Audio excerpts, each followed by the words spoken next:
13वां अध्याय। सूरत और वैश्य को देवी द्वारा पर वर प्राप्ति।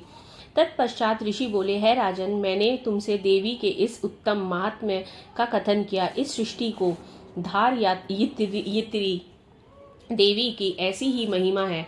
उन्हीं के द्वारा ज्ञान का विकास होता है। भगवान विष्णु की माया शक्ति स्वरूपा उन भगवती के द्वारा ही तुम ये वैश्य और अन्य विवेकहीन प्राणी मोहविष्ट होते हैं। इस समय भी मोहग्रस्त है और इसी तरह भविष्य में भी होते रहेंगे। है महाराज, उन्हीं परमेश्वरी के तुम शरणापण हो।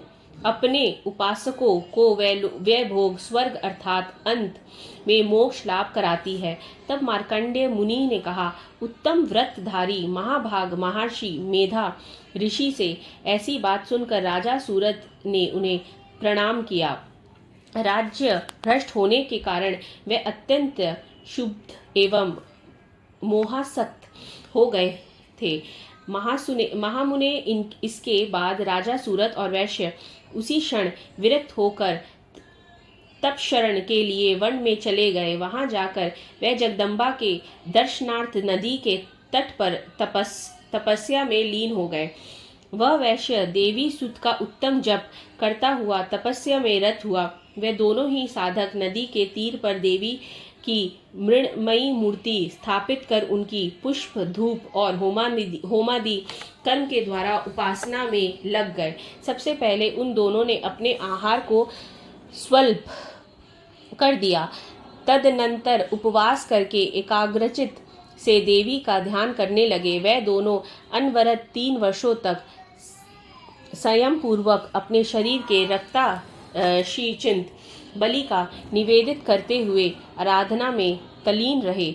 उन दोनों की कठोर साधना से संतुष्ट होकर जग जननी चंडिका देवी ने प्रकट होकर कहा। देवी ने कहा, है राजन तथा अपने वंश को हर्षित करने वाला वैश्य, तुम लोगों की जो भी वांछा हो वह मुझसे मांग लो। मैं तुम दोनों पर प्रसन्न हूँ, अतः तुम्हारे लिए मेरे पास कुछ भी उद्देश्य अद्य नहीं है।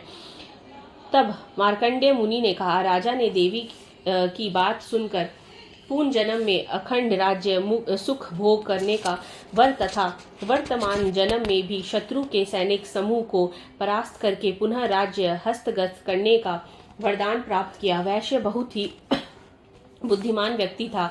उसका चित्त सांसारिक कर्मों से विरक्त हो चुका था। इसीलिए उस वैश्य ने देवी से ममताराहित्य एवं अज्ञान विनाशक ज्ञान की प्राप्ति का वरदान मांग लिया। देवी ने पुनः कहा, है राजन, तुम अपने शत्रुओं को पराजित करके अल्प समय में ही अपने राज्य को पुनः प्राप्त कर लोगे। अब उस राज्य पर तुम्हारा स्थायी प्रभुत्व रहेगा। तुम मृत्यु के बाद सूर्य देव के अंश से जन्म ग्रहण करके इस भूलोक में सावर्णिक मनु के नाम से प्रसिद्ध होोगे। है वैश्य श्रेष्ठ, तुमने मुझसे जिस फल प्राप्ति की कामना की है उसे भी मैं तुम्हें सहर्ष देती हूँ। तुम्हें मोक्ष लाभ के हेतु ज्ञान की उपलब्धि होगी। तब मार्कंडेय जी ने कहा, उन दोनों भक्तों को अभिलषित वर प्रदान करके तथा उन दोनों के द्वारा अपना स्तुति पाठ सुनकर देवी वही अंतर्धान हो गई। देवी से इस प्रकार दुर्लभ वर पाकर क्षत्रियों में श्रेष्ठ सूरत नामक राजा सूर्य के अंश से उत्पन्न हो भविष्य में सावर्णिक मनु के नाम से विख्यात हुए। इस प्रकार 13वां अध्याय।